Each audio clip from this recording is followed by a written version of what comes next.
বাংলাদেশের রাজনীতি হয়েছে চাটুকারদের রাজনীতি। আমরা কোনো পলিটিশিয়ান তৈরি করে নাই, চাটুকার তৈরি করেছি। এমন চাটুকার তৈরি করেছি যে মানুষ পড়ে যাচ্ছে কিন্তু না, সব ঠিক আছে, সব ঠিক আছে। এইরকম চাটুকারদের দল দিয়ে রাজনীতি করা যায় না। এখন যে সমস্ত রাজনৈতিক দল আছে, এমনকি যারা ক্ষমতায় ছিলেন তারা এখনও আছেন, তাদের রাজনীতি তো চলবে, তাদের রাজনীতি বন্ধ করা যাবে না, বন্ধ হবেও না। কিন্তু আপনারা রিওরিয়েন্ট করেন, চাটুকার বাদ দেন। কতগুলো আমাদের চাটুকারিতা চিন্তা করেন।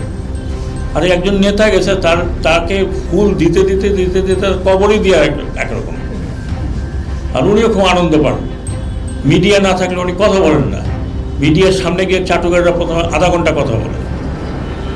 এখন কোথায় গেছেন ওনারা? কেউ কোন দিকে পালাচ্ছেন, কেউ কোথায় আত্মগ্রহণ করে আছেন, because you are anti people. আপনারা চাটুকারি করেছেন, আপনারা সঠিক পরামর্শ দেননি।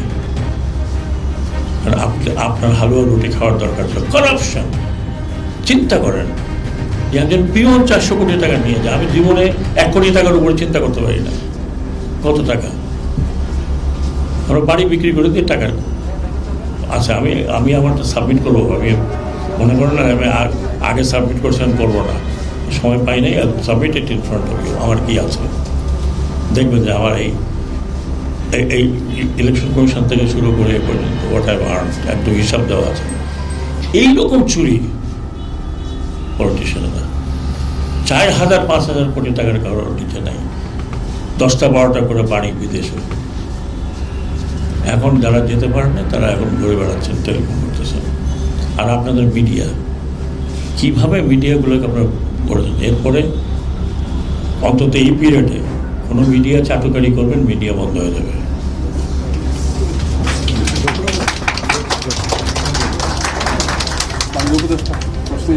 এক মিনিট, আমি আবার বলি, চাটুকারি মিডিয়া হবে, বন্ধ করে দেবো। অতীতে যা ছিল ঠিক আছে, ওটাকে আমরা কাউকে কোনোটা বন্ধ করতে অ্যাটলিস্ট আমি রেকমেন্ড করবো না। আমি তথ্য আমার কাছে নাই, বাট আই উইল ইনসিস্ট। আপনারা আমাকে জানেন যে আমি খুব একরক্ষা মানুষ। চাটুকারি করবেন, ক্লোজ দ্যাট মিডিয়া।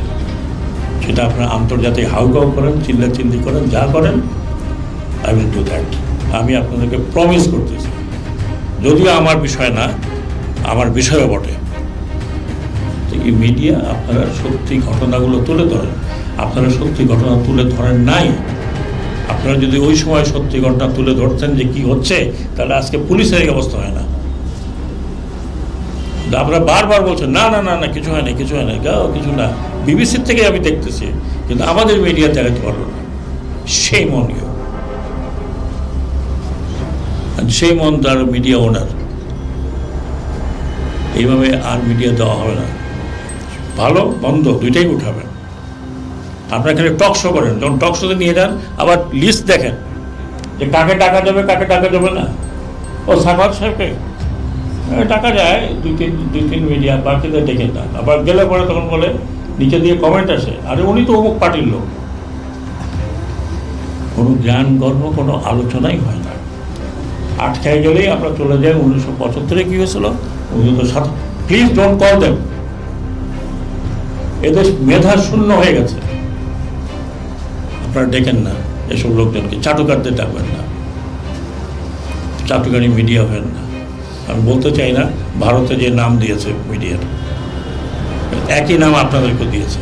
সঠিক তথ্য তুলে ধরেন, যারা ক্ষমতা থাকে তাদের চোখটা যেন করে। প্রশ্ন করেন কি আপনারা যখন মাননীয় প্রধানমন্ত্রী, আপনি অমুক, আপনি দুনিয়া জয় করে আসছেন, হোয়াট ইজ দিস? আজকাল বিশ্বে আপনি লুকায় রাখতে পারবেন?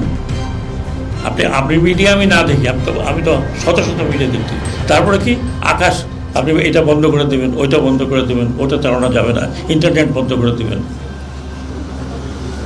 আমরা খুবই একটা খারাপ, এর চেয়ে খারাপ এই 21শ শতাব্দীতে একটা মডার্ন কান্ট্রি অন্তত আমি দেখিনি।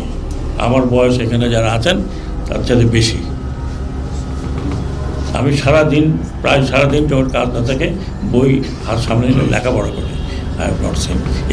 একটা দেশ ডুবে কখন, যখন মিডিয়া সত্যি কথা বলে না, মিথ্যা কথা বলে, মিথ্যা তথ্য প্রকাশ করে। একজন তথ্যমন্ত্রী লেখাপড়া জানার লোক বলে দুষ্কৃতিকারীরা করছে, ছাত্রদের আপনি দুষ্কৃতি বানিয়েছেন। এগুলো সব বিচার হওয়া উচিত, ইনক্লুডিং মিডিয়া ওনারদেরও বিচার হওয়া উচিত। যা অনেকে চাকরি গেছে, আমি ইলেকশন হচ্ছে, চুরি হচ্ছে ইলেকশনে, বলে না ইলেকশন তো খুব সুন্দর হয়েছে, কোনো অসুবিধাই নাই। আমি তো ইলেকশন নিয়ে বেশি কনসার্ন ছিলাম। চুরি হচ্ছে, লোকে টেলিফোন করতেছে, স্যার চুরি হচ্ছে, এখানেই ভোট দিতে আসে নাই। না, ভোট খুব ভালো হয়েছে, সকালবেলা আনন্দিত লোকে আসছে। এই সকাল পর্যন্ত 40% হয়েছে, কারণ ওনাকে 80% করতে হবে। ভাই আপনাদের কাছে অনুরোধ, দয়া করে দেশটাকে বাঁচান। আরেকটা জিনিস মনে রাখবেন, যেটা হয়েছে সেটা তদন্ত হবে, আন্তর্জাতিক তদন্ত হবে, দেশি তদন্ত হবে, হুকুমদাতাদের উপরে বেশি ধরা হবে। হুকুমদাতা এবং কার কি রোল ছিল যদি করা যায়। দেশে আমরা অনেক কথা বলি, হয়তো করতে পারি না। গতকালকে দেখবেন যে ব্রিগেডিয়ার সাখাওয়াতের নামে এক পলিটিক্যাল পার্টির নাড়া মেরে দিচ্ছে যে ওনার বিচার করবো আমরা আসলে। I didn't happen, I don't care. ওই জীবনটা আল্লাহ অনেক দূর নিয়ে আসছে, অনেক দূর নিয়ে আসছে।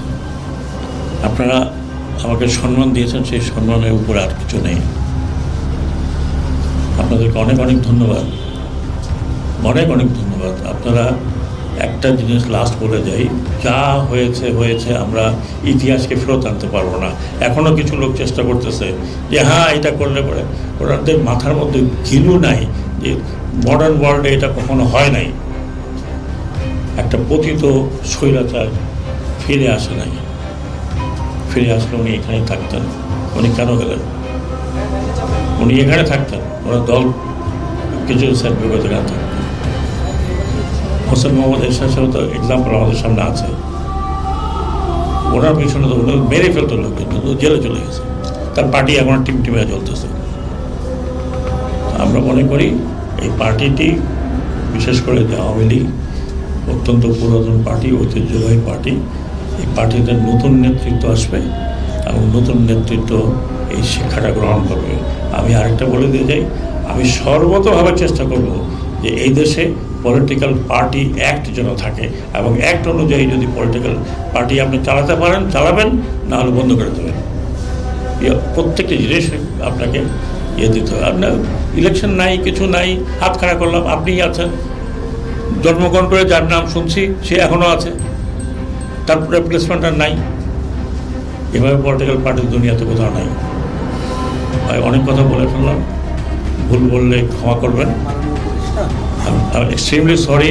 আমি খুব ভারাক্রান্ত মনে, দুই দিকেই আছে। আমার চোখ দিয়ে পানি বেরোছিল যেদিন আমি সেনাবাহিনীকে কথা বলতে যাচ্ছিলাম যে বাচ্চাদের উপরে ইউ ডোন্ট ফায়ার, এবং আমি অত্যন্ত প্রাউড দে ডিড নট, অত্যন্ত গর্বিত। এবং আমি বলেছি এটা সেনাবাহিনী প্রধানকে যে আই এম ভেরি প্রাউড যে তোমার এত ঘনিষ্ঠতা থাকা সত্ত্বেও ইউ ডিডন্ট ডু ইট। আমি আবার এখানে পুলিশ প্রধানদেরও বলবো, আপনারা অতিরিক্ত বল প্রয়োগ করবেন না। যেখানে যেটা বল প্রয়োগ করতে হয় করবেন, অতিরিক্ত বল প্রয়োগ করবেন না। আপনারা যাদেরকে টার্গেট করছেন দে আর ইয়োর চিলড্রেন।